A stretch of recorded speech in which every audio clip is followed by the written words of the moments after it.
Алматы тау етегіндегі қала. Көктемнің таңы.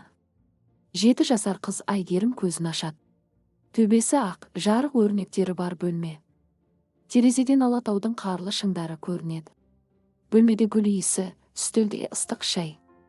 Есіктен бір кісі кіреді, орта жастағы әйел, жылы жүзді. Айгерім, ояндың ба? Таңғы асыңды іш дейді. Айгерім, кешіріңіз, сіз кімсіз? Әйел таңырқап, мен сенің шешеңмін ғой, балам. Еркелемеші, мектепке кешігіп қаласың. Айгерім ешкімді танымайды. Ол былапыт, менің есім Айгерім бе? Қай қала? Неге ештеңе есімде жоқ? Әйелдің беті өзгеріп, тағы да басталды ма? Дәрігерге хабарласайын. Бірақ Айгерім оянады. Бұл жолы басқа бөлме. Қабырғалары күлгін, терезесі кішкентай, сыртта қараңғы. Қолында сағат, көрсеткіштер түнгі 3-ті көрсетеді. Қасында бір жас жігіт жатыр. Ол, Айгерім, сен түс көріп жатырсың ба дейді. Айгерім, бұл қай жер? Сен кімсің? Жігіт, мен сенің күйеуің Темірлан ғой. Әзілдеп тұрсың ба? Айгерім орнынан секіріп айнаға қарай. Айнада шаршаған 20 жасар әйелдің жүзі. Ол, менің есімде ештеңе жоқ. Неге мен әр түрлі өмірде оянамын? Темірлан оның маңдайын сипап, демалуың керек. Дәрігер ертең келеді дейді. Айгерім тағы оянады. Бұл жолы қарттар үйінде 80 жастағы кемпір болып. Қолында таяқ, шашы ағарған. Айналасында бейтаныс қарттар оны Айгерім екенсің деп амандасады. Ол былапыт, мен қартпын ба? Не болды? Біреу, сен 1 ай бойы комада жаттың, енді ояндың дейді.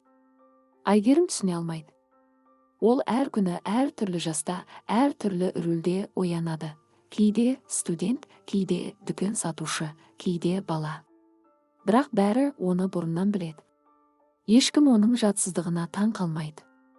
Күндер өтеді. Айгерім бұл өмірлердің бәрі бір шындықтың бөлшектері екенін байқайды. Мысалы, бір өмірінде ол Қабанбай көшесінде тұрса, екіншісінде сол көшені аралайды. Бірінде ол домбыра тартса, екіншісінде концертте домбыра тыңдайды. Әр өмірде сол адамдар қайталанады. Айжан есімді қыз, Қайрат есімді жігіт, кәрі адам. Бірақ олардың рөлдері өзгереді. Бірде Айжан оның анасы, бірде досы, бірде дәрігері. Айгерім түсінеді, бұл өмірлер оның өткен өмірінің желісі. Ол бірдеңені ұмытқан. Бірақ дәл не? 18-ші күні Айгерім өзінің күндерін санап жүр. Ол кішкентай шаруа қызы болып оянады. Киіз үй, жылқы, ұлпа ірімшік. Атасы қарт күйші Құрман оған домбыра үйретеді. Айгерім осы өмірде бақытты. Ол, ата, мен өз өмірімді ұмытып қойдым.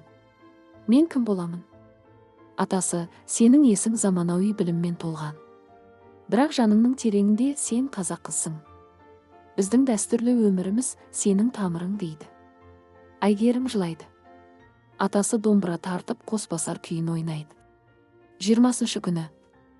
Айгерім қаладағы үлкен әкімшілік ғимаратта оянады. Ол заңгер, аты бар адам. Столында қалың папкалар, таңбаланған қағаздар. Бір құжатта Айгерім Аманжолованың жекесі. Ол папканы ашады. Ішінде науқас, диссоциативті амнезия.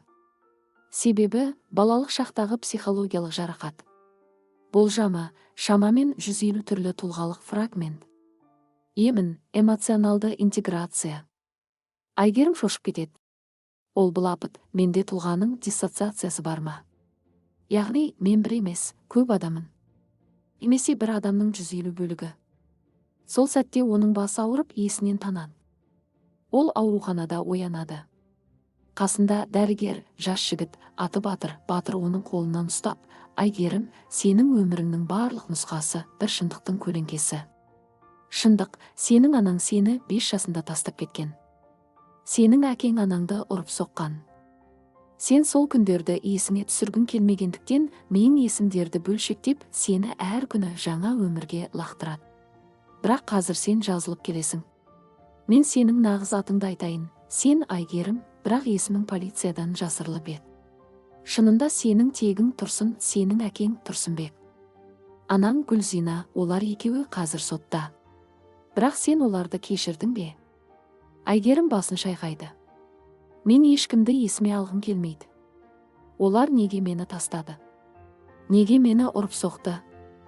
Батыр, сен бізге бұл сұрақтарды жиі қоясың. Жауабы, олар ақымақ адамдар еді, өз бастарына ішімдік боп саған жау болды. Бірақ сен аман қалдың. Сен енді бүтін бір адам бола аласың, тек есіңдегі барлық бөлшектерді қабылдасаң ғана. Айгерім, оларды қабылдасам, мен өз болмысымды жоғалтып аламын ба? Себебі мен қазір мына бөлшектердің жиынтығы ғанамын дейді. Дәрігер, керісінше сен болмысыңды табасың. Барлық фрагменттер біріккенде сенің нағыз Айгерім екеніңді көресің. Айгерім ұзақ ойлана. Бірнеше күн бойы ол былпылдап, мен оларды қабылдаймын. Мен өткенді мойындаймын. Мен кешіремін дейді. 41-ші күні. Айгерім тағы да киіз үйде оянады. Атасы құрман күй тартып отыр. Бірақ бұл жол айналасында басқа адамдар да бар. 3 жасындағы кішкентай қыз, сол Айгерімнің өз асымен әкесі де тұр. Олар жылап, балам, біз сені тастап кеткенімізге өкінеміз дейді. Айгерім, мен сендерді кешірдім.